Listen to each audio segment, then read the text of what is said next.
आज हम बात कर रहे हैं ठंड में बनाई जाने वाली एक ऐसी देसी रेसिपी की जो सिर्फ पेट नहीं बल्कि बचपन की यादों को भी ताज़ा कर देती है।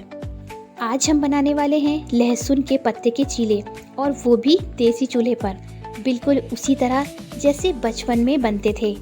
सर्दियों की वो शाम, ठंडी हवा और चूल्हे की आंच जो पूरे आंगन को गर्म कर देती थी। मेरी अम्मी ये चीले हर संडे को शाम को चूल्हे पर बनाया करती थीं और हम दोनों बहनें चूल्हे के आसपास बैठ जाया करते थे और गर्मा गर्म चीले का इंतज़ार करते थे। अम्मी एक एक करके हम दोनों की प्लेट में गर्मा गर्म चीले दिया करती थी और हम दोनों उसे फूंक फूंक कर खाया करते थे। वो दिन, वो सर्दी, वो स्वाद आज फिर से आप सबके सामने है, और आज मैं वही चीले अपने बच्चों के लिए भी बना रही हूँ। आज मैं भी उसी तरह से ही अपने बच्चों को चूल्हे के पास बिठाकर गर्मा गर्म लहसुन के पत्ते की चीले खिलाने वाली हूँ, ताकि जब ये बड़े हों तो इन्हें भी याद आए माँ के हाथ का स्वाद, चूल्हे की आंच और सर्दियों की वो शामें। आज के चीले मैं बना रही हूँ तकरीबन 10 लोगों के लिए, और सारे इंग्रेडिएंट्स नापतोल के साथ मैंने स्क्रीन पर डाल दिए हैं, ताकि आप भी इस स्वाद को अपने घर पर दोहरा सकें और अपना बचपना याद कर सकें। और साथ ही साथ मैं यहाँ पर आपको बहुत सारे टिप्स भी देने वाली हूँ। जब भी आप इस लहसुन के पत्ते को ग्राइंड करते हैं ना, तो नीचे आप सबसे पहले चावल डालिएगा और फिर ऊपर पत्ते डालिएगा। इस ट्रिक से ना ये पेस्ट जल्दी बन के तैयार हो जाता है, वरना अगर हम सिर्फ पत्ते डालते हैं तो उसे पीसने में काफ़ी वक्त लगता है, हमें पानी की ज़रूरत पड़ती है। लेकिन अगर आप इस तरह से पीसेंगे ना तो आपको पानी की भी ज़रूरत नहीं पड़ेगी। और यहाँ पर एक टिप और दूँगी कि आप बिल्कुल पूरी तरह से पानी इसका अलग मत कीजिएगा, बस पत्ते ले लीजिएगा और इस तरह से चावल निकाल कर नीचे आप डाल दीजिएगा, उसके ऊपर सारे पत्ते डाल दीजिएगा और फिर इसे ग्राइंड कर लीजिएगा। यहाँ आपको ज़्यादा पानी का यूज़ नहीं करना है, आपको इतना पानी डालना है कि जो आपका पेस्ट है बस इस तरह से थिक होना चाहिए, नहीं तो ये तवे पर चिपकने लगेगा अगर इसमें पानी की क्वांटिटी ज़्यादा हुई तो। सारे के सारे जो पत्ते थे मैंने उसे पीस लिए हैं। अब मैंने इसमें डाला है स्वाद के अनुसार नमक, और सारे पेस्ट में ही डाला है। आप चाहें तो यहाँ पर हरा धनिया भी पीस कर डाल सकते हैं। आज के जो ये चीले हैं ना तो होटल वाले हैं और ना ही फैंसी वाले, ये वही चीले हैं जो माँ के हाथों के बने होते हैं, एकदम टेस्टी वाले चीले। क्या आपके घर में भी लहसुन के पत्ते की चीलों को शौक़ से खाया जाता है? मुझे कमेंट में ज़रूर बताइएगा। मेरे घर में ज़्यादातर लोग मीठे चीले खाना पसंद करते हैं। इतने पेस्ट में आपको सिर्फ 1.5 कप ही शक्कर मिलाना है। अगर यहाँ पर शक्कर की क्वांटिटी ज़्यादा हुई तो चीले तवे पे जाने के बाद चिपक जाएंगे, इसलिए आप यहाँ पर शक्कर का ख़ास ध्यान रखिएगा। अब फटाफट से मैंने चढ़ा लिया है चूल्हे के ऊपर पैन, और उसमें हमें तेल डालकर अच्छे से ग्रीस कर लेना है। आप चूल्हे पर जब भी चीले बनाएंगे तो आपको फ्लेम का बहुत ज़्यादा ध्यान रखना है। तवा बहुत ज़्यादा गर्म नहीं होना चाहिए, वरना चीले जलना चालू हो जाएंगे और उनका टेस्ट बिगड़ जाएगा।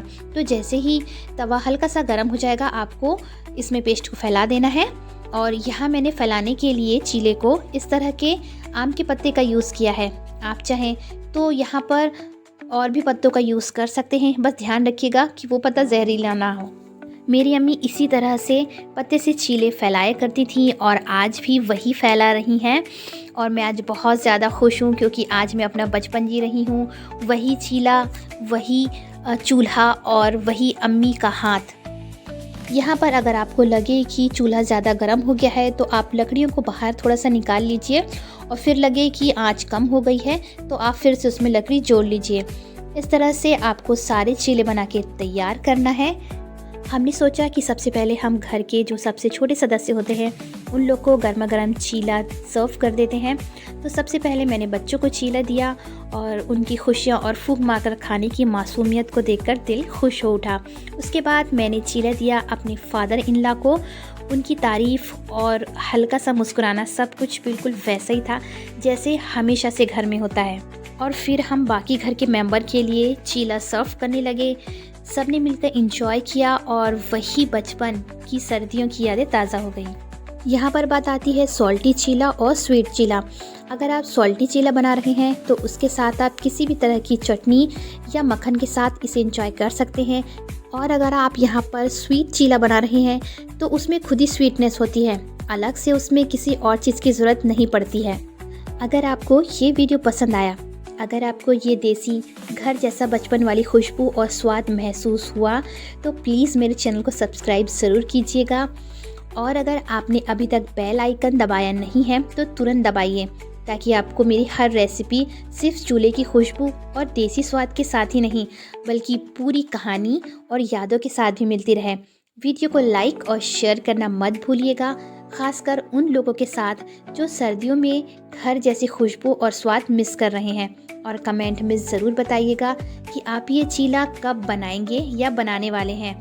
और अगर आपके बचपन की कोई ऐसी याद है जो इस रेसिपी से जुड़ी है तो उसे भी हमारे साथ ज़रूर शेयर कीजिए, क्योंकि ये चैनल सिर्फ खाना बनाने का नहीं, ये चैनल यादें जीना, प्यार बांटना और घर जैसी खुशियों को फील करने का भी है। मेरी अम्मी ने कहा कि तुम बैठो, मैं तुम्हें गर्मा गर्म चीले बना के देती हूँ। तो मैंने चीले और अपनी बचपन की याद खूब इंजॉय किया। फिर बारी आ गई मेरी, फिर मैंने अपने हाथों से गर्मा गर्म चीले बनाकर अम्मी को सर्व किए। उन्होंने भी गर्म गर्म चीले खाए, सबको बहुत ज़्यादा मज़ा आया। क्या आपको भी चूल्हे पर बनी हुई रेसिपी पसंद आती है? मुझे कमेंट में ज़रूर बताइएगा। नेक्स्ट वीडियो में आप क्या देखना चाहते हैं ये भी मुझे ज़रूर बताइएगा। चलिए मिलते हैं नेक्स्ट वीडियो में नेक्स्ट रेसिपी के साथ। अपना ख्याल रखिएगा। Take care.